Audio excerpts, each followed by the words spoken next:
Are we about to go into it right now? I believe so. So are we going to be watching on that, I presume?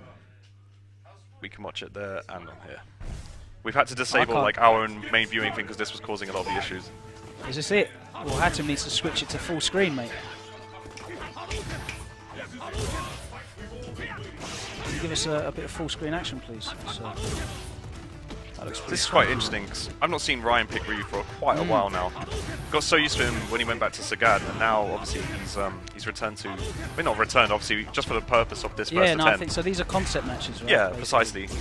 Cool. Obviously, Andreas has played Rufus for quite a long time now. After that switch long ago in Vanilla when he used to play Blanca. But actually, Andreas requested this particular match. Oh, he actually was requested Ryu. Okay. Nice jump back roundhouse. I think Andreas definitely respects Ryan's Ryu. He knows at some point. He knows like he's. Oh wow, that was brilliant. Now to be honest with you, the sort of reactions I was expecting from Ryan after he would have uppercutted that EX Tornado, which is his sort of staple thing of doing. That was brilliant. And actually, what was really interesting about that is Ryu nearly fell out of that Ultra. Yeah, because he picked him up sort of. I was getting ready to feel a bit heartbroken for him there, but actually the whole thing connected. That was brilliant. Would he have? He wouldn't have been able to quick stand though, would he? Because he would still, even if he get hit once, you still have to. Yeah, I think it keeps you in there. That's a good punish as well. Ryan went for the Rago heavy one there before. I noticed no intention of. Well, that was interesting. EX Tornado. Don't think it was worth it though. No, it diminished one of the fireballs, but it wasn't really anything game changing. Ryan's fireball game is very, very frightening. He's very good. Oh, that was a beautiful whiff punish.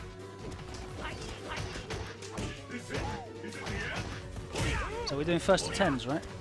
Yes. Okay, cool. This is going to be really interesting because basically you get to sit here and watch how these players are going to adapt, how they're going to be conditioning each other, how they're going to be setting up certain reactions. It'll be really good to see the psychology of these two of our best players in the UK.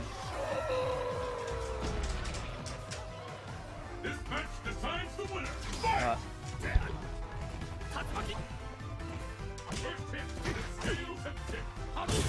So we're around a piece. First match. Oh, that was very brave. If you'd have held on to that, that would have been a big punish. Nice reactions. Trying to get in there with a dive kick, but big heavy DP damage as well. You can't do it against Ryan. That's one thing you just cannot afford to do. So you have to think of another way. Well, he saw the neutral jump and he just did it off that. It's interesting. I don't know what Ryan tried to do there. Perhaps DP. Again, he was ready. Yep, totally.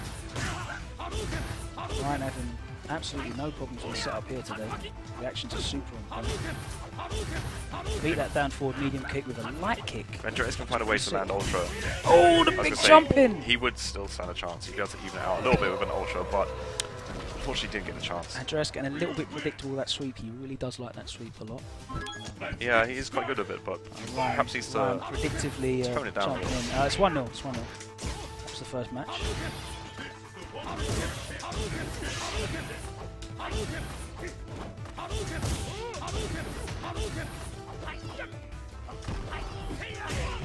Nice punish there again from Andreas. Ryan Crouch taking there with medium punch. That beat the low dive kick. We're just sorting out the scoreboard for you guys now.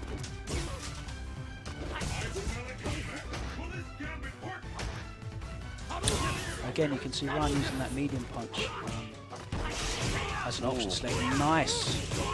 Oh, he gets the big damage. The full punish. Arguably, the Ultra wasn't worth it, but he probably wasn't going to use it at any other point. Yeah, but potentially every little counts. Oh, again. Brilliant anti-air. He did well not to press anything there. He's getting great utility out of that crouching medium punch. Whether Andreas is either going to start trying to frame trap him with standing fierce or sort of delay his dive kick a little bit more, to do a higher dive kick to try and beat the crouching medium punch. Not able to combo off that cross up. Oh, that was great reactions. That was brilliant actually. And again, Ryan just threw it out there. It was a heavy punch one, no interest. Yeah, I think it. Ryan's definitely messing with Andreas' head with these heavy punch. That's what I was going to say.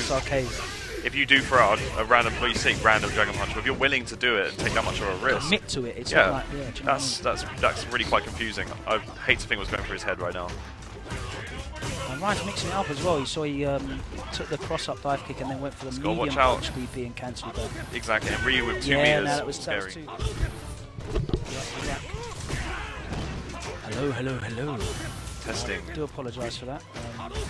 We have been actually testing the setup for the last 2 days and it's worked perfectly. So, okay, the score's currently 1-1. So we'll update everything for you in a minute. guys, just so you know, there's one more thing that we can try to troubleshoot what this is, you know, what's causing this problem. So we're doing that now. I can assure you it's got nothing to do with the internet connection. Like, what's happening is the entire computer is crashing and something's going wrong. And basically, Hatem uses this exact setup pretty much all the time.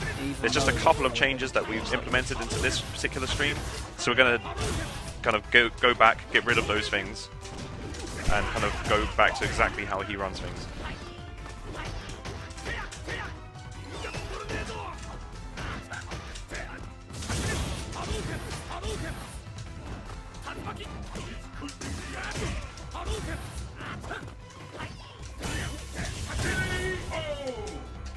Okay, so that's 2-1 Ryan. So we're using quite high quality cameras for the player cam.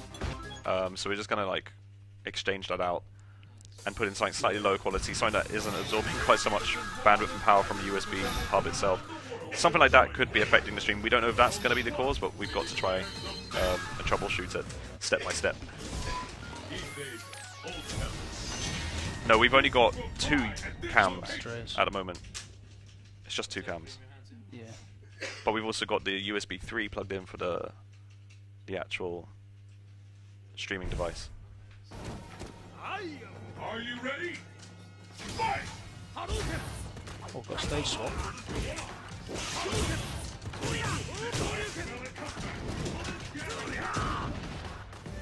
There's only one USB 3 connection. Oh, nice overhead from Ryan. Oh!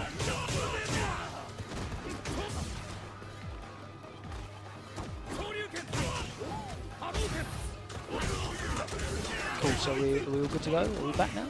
Excellent, brilliant stuff. So Ryan Hart's currently leading 2-1. 1 round up, obviously, as you can see.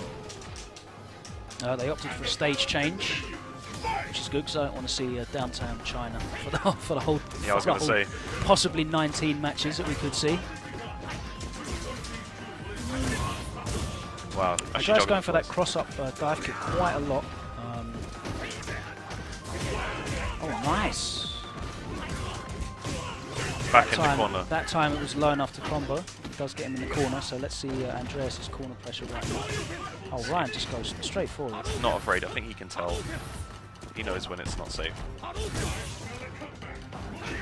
Ooh, Andreas is sneakily going for that forward heavy hard kick that actually juggles them into free ultra. Doesn't have the meter to cancel onto ultra. That's a shame. He has got Ryu back into the wall, lower health. This is a good position for him somewhat. Can easily be turned around. Ryu has the bar. Oh, Ryan manages to clutch it there. That's going to take it. So he's gone up to 3-1.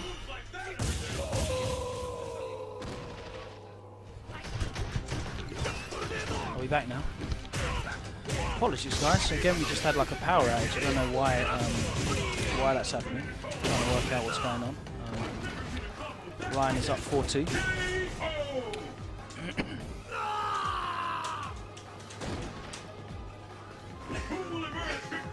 Andreas has got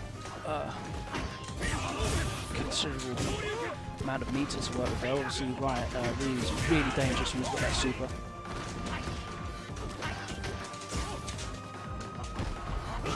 Oh! Chicken there.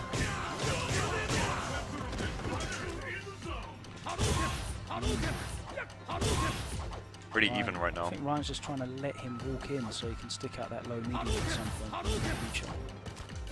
Oh, Rexy. Just trying to let him walk in, let him walk. Oh. Baited the Dragon Punch, very nice. Oh, but he doesn't get the... Didn't get what he wanted, but at least he knew how to correct it. You see, that's what I'm talking about, adaptation and reacting on the fly. He made a bit of a mistake, quickly corrected it to minimize the damage he would take. Nice. Oh. Was that worth the 2 bars? I think it was. It ended up being He so, could yeah, have killed from it. So Ryan's now pulling ahead. That makes it 5-2, I believe now. Are you ready? Fight!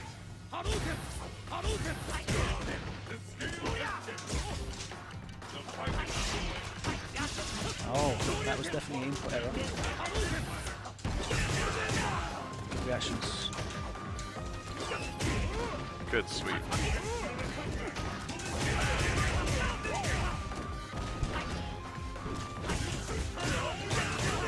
That's interesting. He stayed on the ground long enough for Ryan to want to do some sort of crouch nice strike. backdash. But because he delayed it, he obviously got up and came down. The dive kick actually worked really, really well. But Ryan that time did the crouch kick with the low short rather than the low medium punch. Shows you that he's just bearing it out.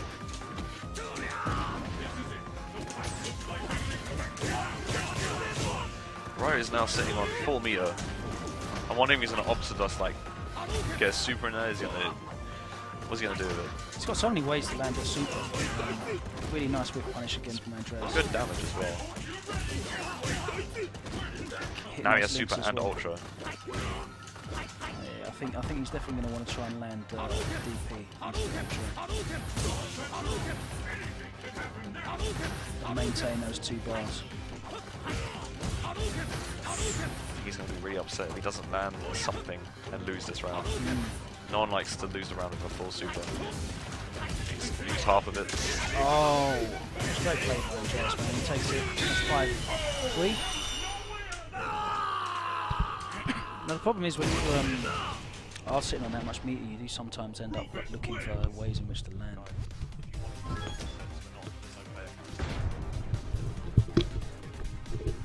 The battle has begun. You start looking for ways in which to land that super. Or when you get the 2 bars and ultra, you just start looking for Sometimes holes. Yeah, I think Andreas really took advantage of that. Baiting out the ultra, baiting out the DP, getting the target combo into ultra. Like interesting trade. Personally, when I'm playing like with Gen, because his super and ultra is so good, sometimes when I get super, it's all I'm thinking about. Must land super. Exactly. When that takes over, sometimes you end up, missing out other areas of your game. It's about how long you sort of dwell on your options as well. Sometimes it's Andreas there, ready to go. This is something new from Andreas. I've not really been seeing in his matches, so this is great to see stuff like that. It's exactly what I want to see. It's really admirable, that kind of fast reaction. Reactions, those DPs, man, just... Ryan did really well not to press anything there. To know when he's going to do Messiah, it seems psychic. The respect they're showing each other is amazing. Oh, he tried to vary it up with the jump light punch to vary the block stun, but he actually got hit by it, so the throw whiffed. Still in the hit stun, so he wasn't able to get the throw. But it just shows you all the different things that the players are trying out, trying to use. Ryan not able to capital on the low forward.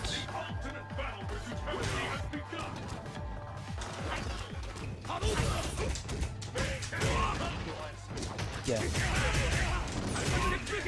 unfortunately what we just saw just there was the EX Messiah kick going over Ree whilst he was crouching.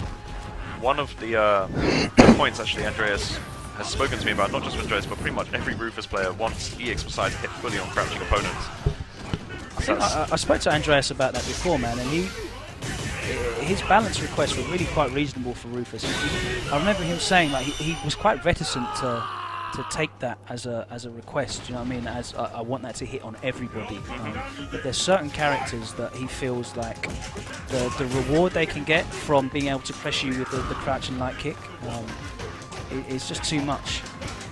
The fact that they have basically, pretty much nothing to fear from your wake up EX Messiah. That was a great reaction again with the EX Messiah to go through the fireball. Andreas is his reactions are really on point at the moment. I'm really impressed.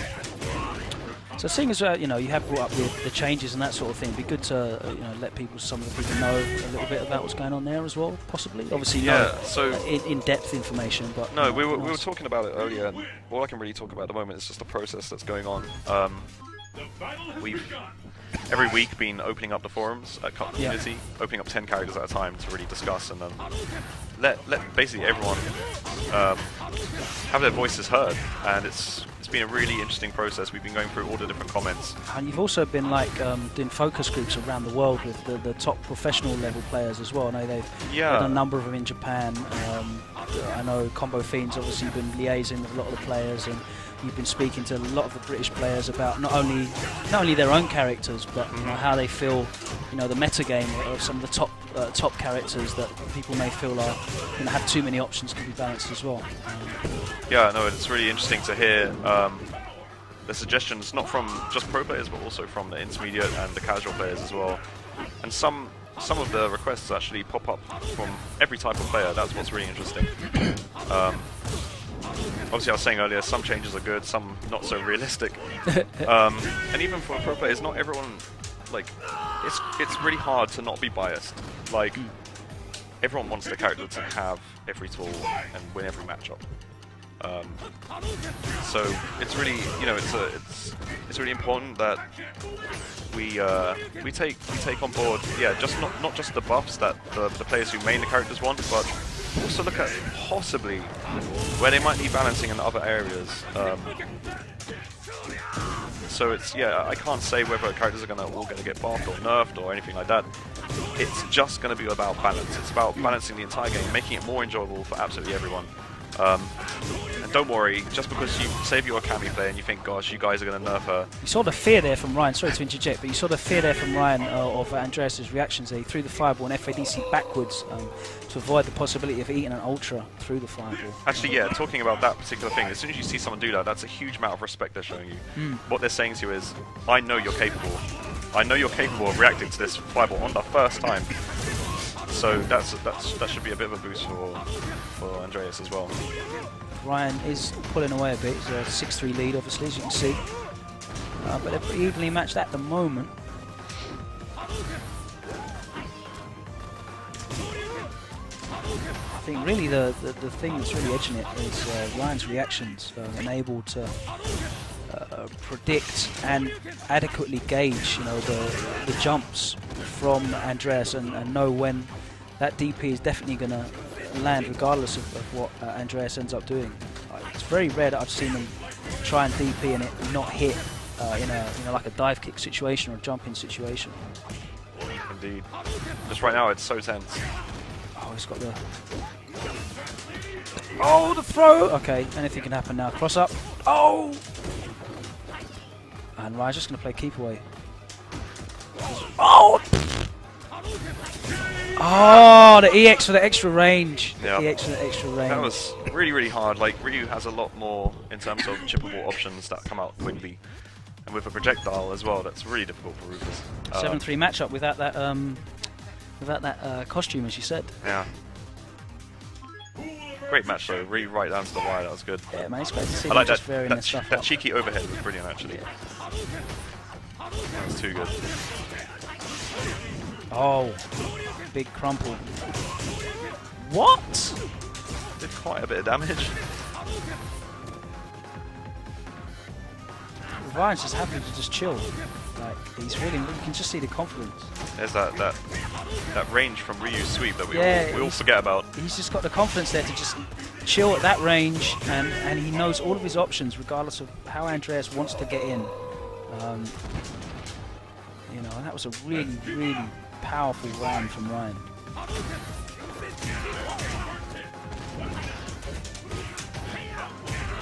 Nice punish from Andreas. Nice bait as well. Yeah, that was nice. He does well to react to the fact that it was only a light DP as well. Not a lot of time to punish them. Trying to get cute and do the...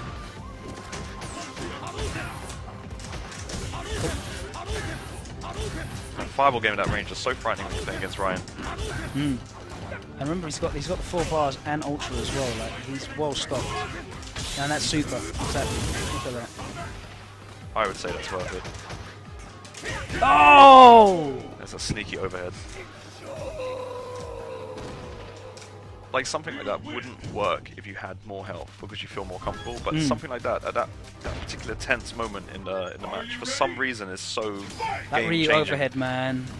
It's slow, but it feels so fast.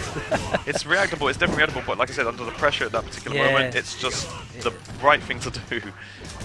When that adrenaline's going through your system. Yeah, you think about every option. What is he going to do? He's going to jump? Is he going to throw a fireball? Oh, he's gone too for high. Very oh, nice. Ryan Is Hart. that going to hit? Is he going to trade? Ryan Hart. Nope, fully hit. That's brilliant. Showing him he's not the only one with mad reactions.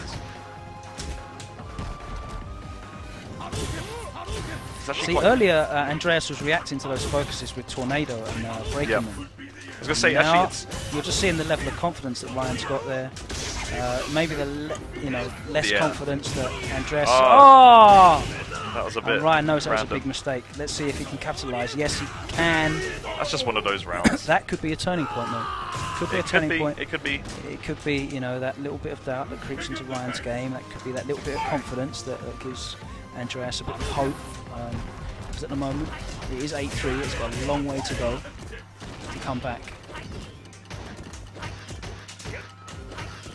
Ryan chilling. Ryan said, "Get off me with that DP." Couldn't cancel it. Was that confident it was going to work? Beats the focus. Back in the corner. Good punish, and like you said, reverse it around back in the corner. That's exactly where he wants him. And that's really how a great player plays. Controlling the screen, controlling the space. Wow. Oh, that is a big stun, and that's it.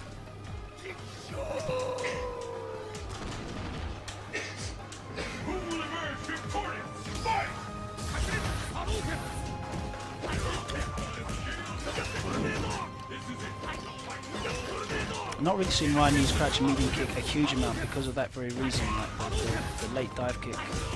There you go, again. Not able to get the full combo off that dive kick though, but you still got him into the corner.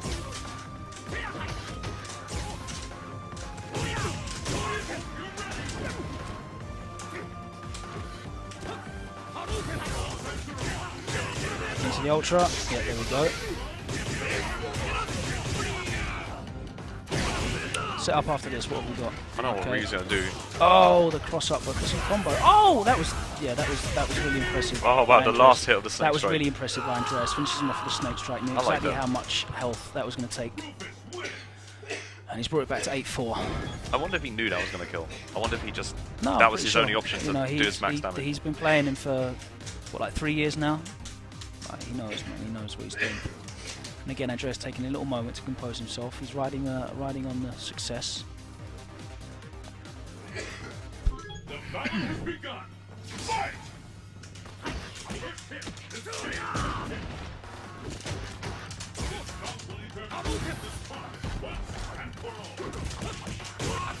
Jumping in with that light kick.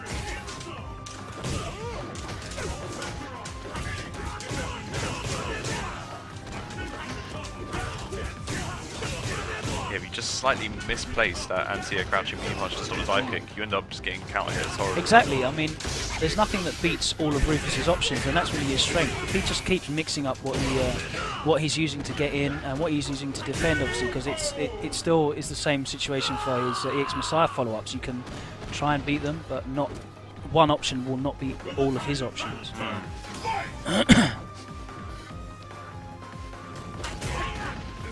Wow, actually just reacted to the sweep, the dive kick with a sweep. Didn't even bother with an uppercut. It's too risky to go for a shoulder. And it just shows you how comfortable Ryan is at the moment with the ranges, with the controlling of the space, horizontal and vertical. Lovely standing fierce. That was brilliant. Must admit, I'm thinking about this, and anyone else who's watching this and thinking, that you might have difficulty playing against Rufus, you can take some of the things that Ryan's doing here. Apply it to your own game. I'm even watching just now, thinking about again.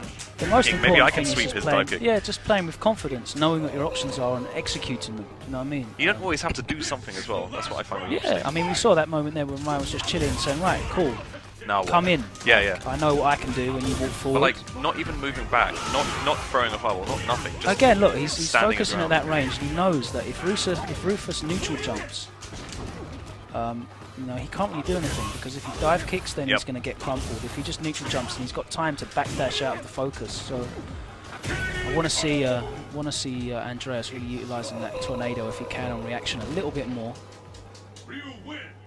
Because right now Ryan's on match game and looking really comfortable. What's the score? 9-4. 9-4 is match game to Ryan.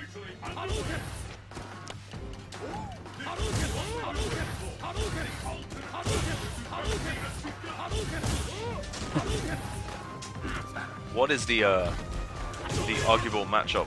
What is it? Is it in Ryu's favor or? I don't know. It is for 2012.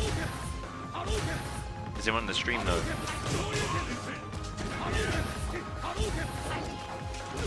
I'd like to know why Andreas particularly requested this one matchup. Sounds like he wanted to challenge himself. At the moment, judging, oh, and that was a big mistake. Yeah. At the moment, from judging from this, it looks like it's, you know, probably just 5.5 Ryu, to be honest with you. Possibly 6, but I think 5.5.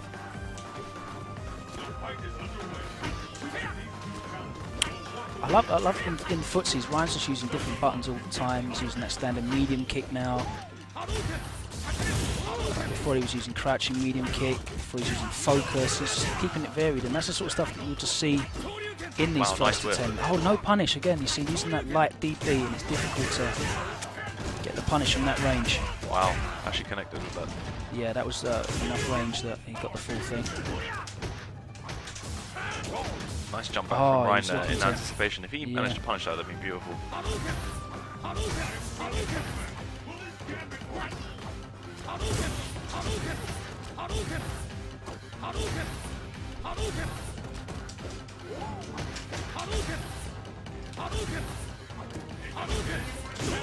Wow. Oh my good god. I'm not entirely sure. Wow, no, that deserved it. I'm not gonna lie, that deserved it. Why'd you say that? The reactions were just ridiculous. Like I know about Ryan's reactions. But like, in the UK, we all know about Ryan's reactions. I almost felt that couldn't have been possible. No one's even thinking that Rufus would do a catch of Fierce from that close. That was really good. And Ryan Hart takes it really convincingly, 10-4. Yeah, that was pretty dominant, man.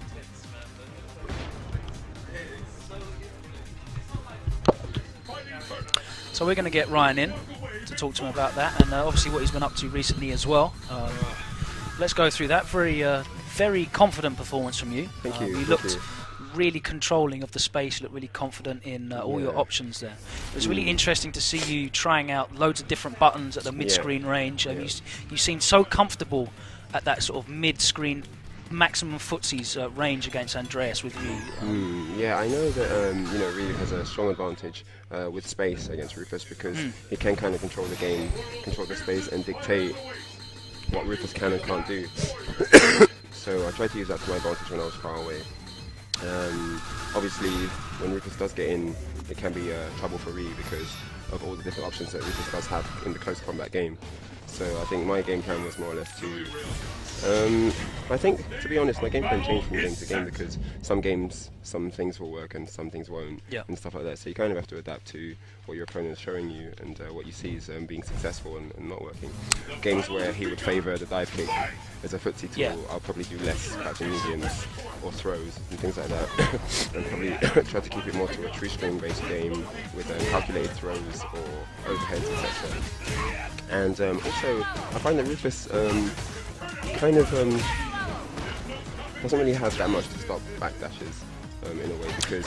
One thing I did notice was really, you talking backdashes on your wake up? Or? Yeah, if I'm getting up, he has to fully commit to me doing a backdash. Yeah. And it's risky for him because Ryu does, can use a dragon punch on wake up. Yeah. He can use, he has a few options. So I think. I mean, if you backdash on your wake up and he does the cross up dive kick, the high cross up dive kick, what happens then? If he goes for a cross-up dive kick on my backdash, either the backdash will auto-correct and I'll go away from him, or I'll get the reset. The reset, so it's not really any sort of danger for you anyway. But then, I mean, you know, if Rufus knows for sure, he can take a chance and go for a Messiah kick, or he can sweep, or he can actually delay his dive kick to hit me as I'm recovering from the backdash and get a combo. But all of those things are quite risky, I think, especially when the Ryu is slightly unpredictable and wake up. You know, he might backdash, he might not. He might wake up and block, he might do something else. And I think Rufus is such a, in the close game, he's such a momentum-based character that he kind of needs to stay on you once he's on you. So I think that for Rufus to have to like gamble everything he's built up on momentum on a backdash is quite tough. So it does allow me to get away sometimes when he's got the pressure on, and then you start, you know, sort of reset the mind games and sort of start my flow again. And I think when it comes to flow, I think Ryu has more opportunities to create a flow than Rufus does, and that's what you saw in the match. And when you use a dive kick as well, especially if you're changing up that situation where he's going to be, if he's no longer in control of where Rufus is hitting you, his strings are really quite difficult to confirm. I saw a lot of the times that he'd get the cross up and you would change whether you're going to wake up or wake up crouching or whatever, wake up standing, and he wasn't able to actually link that at all. And those links are quite difficult regardless anyway. So when he's not able to control that himself, that's definitely going to throw a spanner in the works. Yeah, of course. I think Ryu does. So I think Rufus does suffer in a sense with his short-range crouching medium kick, because that's such a reliable footsie tool if you have it. I mean, so it's such a reliable combo tool if you have a good range, you know, crouching medium kick, because you can usually combo that into your projectile or at least one or two of your special moves. So I think that when, you know, you've got such a short crouching medium kick, it means you have to rely on, you know, the other pokes that you have, and everyone knows, you know, Rufus doesn't have the most sort of easy to use combos in that sense. So and then damage is an issue as well. You know, if you're not in range to get like an ultra, something is a target from an ultra, then you're going to sort of let them go, having lived the big move with not much, you know, having guessed correctly on their wake up with sort of not really much to show for it in terms of reward. So I think that it's quite tough for Rufus to capitalize on, you know, on sort of unpredictable wake up positioning if they're crouching, standing, things like this. You weren't afraid at all to completely mix up your Dragon Punch game. We were really impressed with how you were reacting to his neutral jumps, you know, just outside of point blank range. Yeah, because you knew that was going to work with your DP. I think that in a long set, I think in like a first 10 or something like that, you do have area to utilize sort of wake up maneuvers that aren't that safe normally, which you might not use in a best of 3 or something, or a first of 3. But it's just because in a first of 10 you have opportunity to sort of condition the opponent and have a look at what he's getting used to, what he's accustomed to hitting, blocking, etc. So by using stuff like wake up DP in situations, the reward is definitely good enough. You get you know, the damage, plus you get you get in the head a little bit. Also, don't forget that. You know, the mental part. When you get the mix up afterwards. When you're using the heavy DP with you as well, like, and you land that in the strings, exactly. We were saying it's like, I don't care. I'm confirming this. I'm doing it. I'm committing to this Dragon Punch. It means that they have to then be wary of their strings. You know, they have to actually put mind and thought into what strings they use, and actually maybe even become a bit weary. You know, is this guy going to throw out? You know, I know that I only have a true string up to this point, and then after that, I'm relying on the fact that he just blocked. And a good thing against Rufus as well is, like, if he does bait the DP, there's not a huge amount of damage that you're going to take. Of course. He hasn't got, I mean, it depends though. You know, it depends on the situation. Meter situation. Yeah, meter situation and the round situation. If he's up one round to 0, and you know you do a DP and he blocks it, it can be curtains. So I think, you know, sort of with some sort of consideration for the situation in the game, I think there's good chances to take calculated risks with like a wake up DP or a DP in the middle of strings as well. Okay. I mean, obviously a lot of the people that are watching will be really familiar with you. You had a great last couple of months travelling around North America, seen a lot of success there.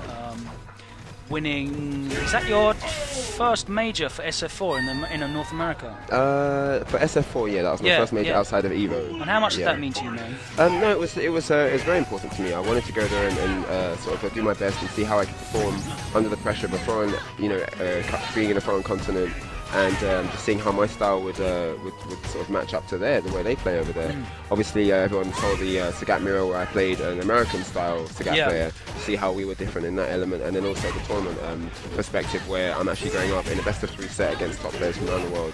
So it did mean a lot to me. I was happy with second, but also not happy to not win, especially losing to Infiltration, because I know how good he is, and it would be really, I really wanted to actually win against him. But I don't think that I was prepared for the Akuma matchup as well as I should have been, not at all.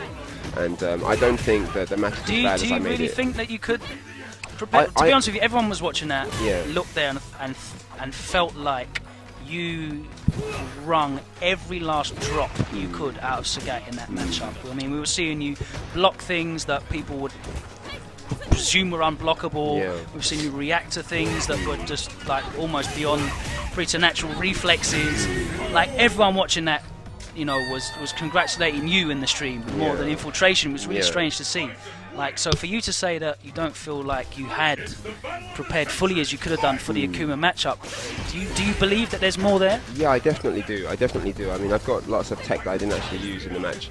A lot of it is because it was a brand new tech that I haven't actually been able to put down and materialize in the match yet, so I'm not comfortable with using it. But I've got lots of stuff that I'm doing, and I know that Sagat can do more than that in the matchup. Obviously, on defense, it's very tough. You know, Akuma's got crazy setups. He can keep Sagat locked down for days, and that is quite a tough thing. But I mean, I think having strong defense is really important with any character in this game. I mean, you know, people that use charge characters will know especially that having strong defense, you know, it's critical because you won't always have those wake-up options. You might not have charge, etc. So in the same way as not having charge, I think also Sagat, in situations where he can't wake up with uppercut and things like this, you have to have solid defense. He's a big character. He will be targeted by setups, unblockables, etc. So you know, to use Sagat, I think you need to have good defense. But you know, with that said, I think that on offense, I think that I could have been more effective in what I choose to use when I did have openings. You know, whether I do a tiger shot or choose to use that moment for spacing, maybe dash in, maybe create some space by back dashing, things like that. I don't think I used very well. It mainly comes down to the fact that I hadn't actually laid down any groundwork in terms of like sort of I didn't have a foundation for the matchup. I wasn't like, you know, I'm going to go with this, and this, and then create a strategy from there. It was just all on the fly, more or less. And that's good and bad in a sense. It's good, but it's bad when you're you get stuck in an area where you're uncomfortable now with what he's doing to you. You need to have something to fall back on, that foundation to go back and start again. And that happens a lot when you're playing Akuma, because you can really switch up so easily between different tool sets that he's got, which are so expansive compared to, you know, a character like Sagat, who's got you know, pretty much just a horizontal and controlling game. It is so true. I mean, Akuma can mix it up so well. He can choose to go, you know, complete rushdown, full offense, all out attack, or he can actually, you know, sort of stay at the back of the screen, play a projectile game, and keep you guessing if he's going to demon flip, you know, jump in, walk forward, focus, whatever. So that is what, you know, I mean, those are really useful tools that Akuma has in his arsenal. But I do think there's this Sagat player, especially as I can take lots more damage than he can.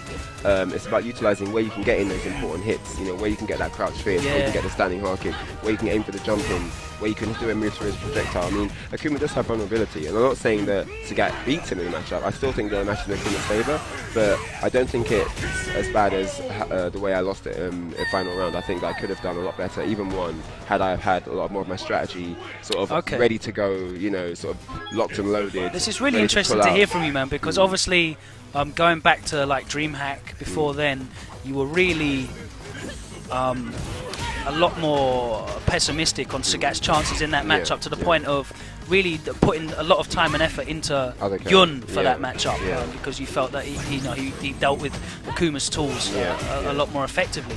So it's really interesting to see you come back with this sort of new attitude now. We saw how you played against Mago in another, you know, acceptedly poor matchup for Sagat against Fei Long, which you've built up over the last few months as well. Well, you see, I mean, that matchup there, that's an example of what can happen when a Sagat player does prepare with the right tools, comes with, you know, the right sort of mentality and mind frame, ready to execute the strategy, not going into the matchup with the mentality of, oh, you know, this is a minus matchup for me, I'm going to lose by default no matter how good I am. I think that mentality won't get you anywhere. There are times where you can win when you won't win just because you think that you shouldn't win. Even if it's a sort of like in the back of your head subconscious thing, it will affect your gameplay. I think you have to go sort of fresh, ready to win, you know, with that mind frame, and also most importantly with the technology to provide that win. It's not about just going out there with a default game plan, because that probably won't get you the win. If you actually go home, prepare, look at what the characters, so look at what your opponent's character strengths are, and even weaknesses, and try and utilize a game plan from there. But a lot of people will give, you know, too much credit to their opponent, i.e. some Asian top player who's really famous, you know, or their opponent's character. You know, I don't know this guy that well, but he's using X or Y, so expect this as this. I can't beat this guy. Right, It's a 6-4, it's a 7-3. Yeah. So I think that if you have a matchup, and you know that you're going to face it, if you go through a tournament, if you end up at an Evo, or not even Evo, I mean something on our scale, hype spotting or SVB or whatever, unequal media events. If you go to one of those tournaments and you come up against a guy and he's using this character, I think it's already about preparing for the fact that you will fight this character.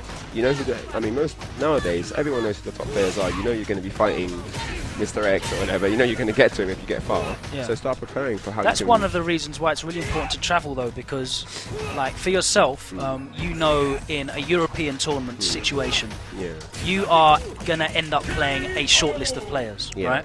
But for like a more emerging player, sort of like the guys that are on your team, like Andreas and Femi, very, very talented players. But when they go to like a North American tournament, they're not really going to know who they are going to be playing, what the meta game is in terms of who they're going to reach on their path.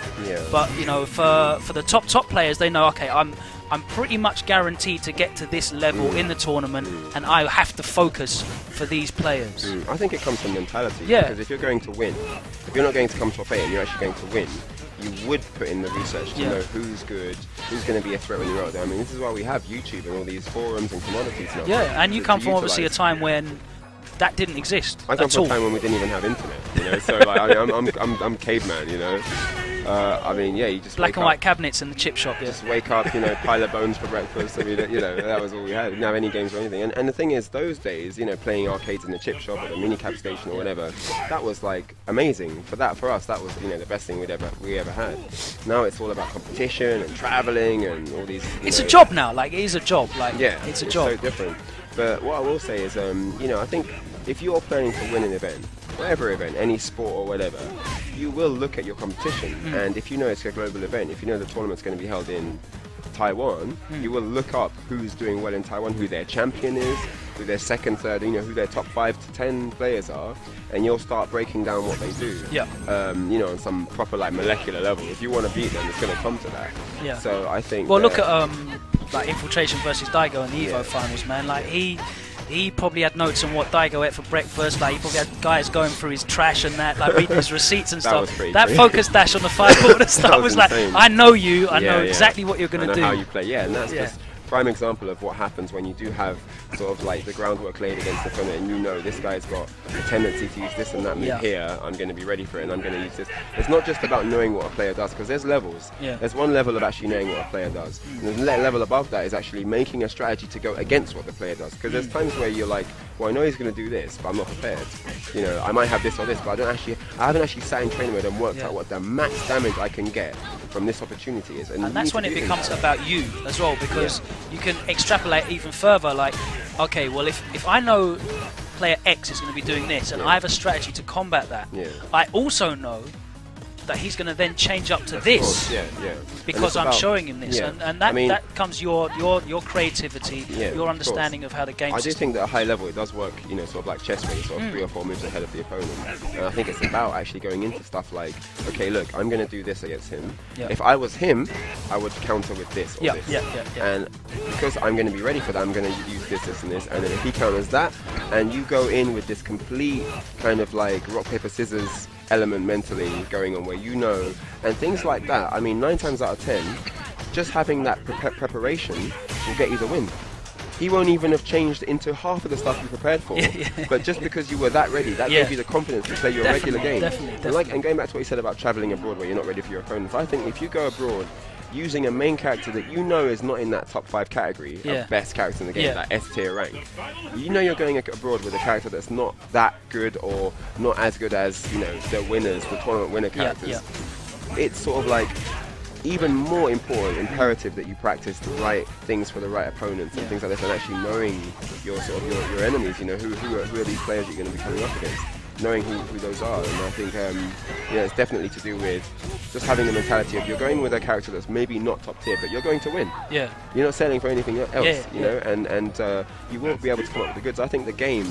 So what characters, what people putting into the game can get out, you know, what can be fortified in their breakdown of how they practice stuff. It's all about having that mentality of I'm going to win, you know, and this is what it's about, you know. I think if everyone had that mentality, a lot more tech and things would be discovered by now, because people can say loads of stuff about SF4 and it being limited or whatever they want to say about the actual game engine itself, but it's very, very, very rarely that you'll find a situation in this game where there's nothing you can do about it. And obviously they're looking at those unblockable situations and what have you. I mean, but it's very rare that you have nothing to do. I mean, there are situations where it's pretty brain dead. Your opponent doesn't have much risk factor-wise to consider, and on the defense there are many options. I do believe that Street Fighter has sort of made a system where there are limiting situations. Nothing to do with the opponent or the you know, the guy. Nothing to do with the player's skill sets as such, but just a matter of this is how the game system works, and this game system allows this and this to work, and this and this to happen, and stuff like that. I mean, you know, scenarios where someone jumps in and you don't know if they're going to land in front or behind, and even the person using the setup doesn't know if it's going to land in front or behind. I mean, things like that. It's very hard to commend. And the jumping they're using, it's very hard to combo off of anyway, and all that. It makes it very hard to commend your opponent for successfully hitting you, because it's hard to really understand. You know, we know that it's not psychological anymore. It's not like he read your mind. It's not an intellectual decision in that sense. You know, it's just it was a weighted gamble. Yeah, this is what works, and there's nothing you can do about it, and I don't have anything to think about risk-wise, so I'm doing it. You know, I guess it changes the whole mentality of how you see the game as well. But I think that's important, because a lot of players are still trying to see Street Fighter 4 like they see Third Strike, for example, or any other fighting game. I think it's important when you're facing any new activity or sport, just have that open canvas, to have that fresh mentality. Don't bring your old baggage, your old fighting game baggage to a new game. You know, empty your mind and just go to that fighting game like you've never seen games before, and just take it in as it is, and you know, see the game for what it is and just play it for what it is. You know, don't try to make it the game you want it to be. You know, I'm not talking about changes for the new version. Obviously that's something that's needed for this game, but I just mean where players will come along to a new game, as soon as it doesn't have anything that they want from an old game, then they scrap it. And that's really relevant advice for the generation of fighting game players like myself that got into fighting games through Street Fighter 4. Obviously you're then gonna, you know, the game's been out for 5 years now. You're then gonna start looking for new experiences, and might be trying different things, and a lot of people will go and play things for a couple of weeks. Doesn't feel like what they used to. The tactics that they're used to using don't work, and then they give up. And I think that's advice that's really applicable. Totally. I mean, I think the reason it's important to do that as well is because you need to understand that there are new experiences to be had on a certain game, on a different game, for example. And if you're still waiting for it to add up to what you've used to, you're not going to really take in. You're not going to be able to appreciate the goodness that's coming out of that game. So cool. Well, thanks very much for having an extended chat with us, Ryan. Always a pleasure. Wise words for everybody.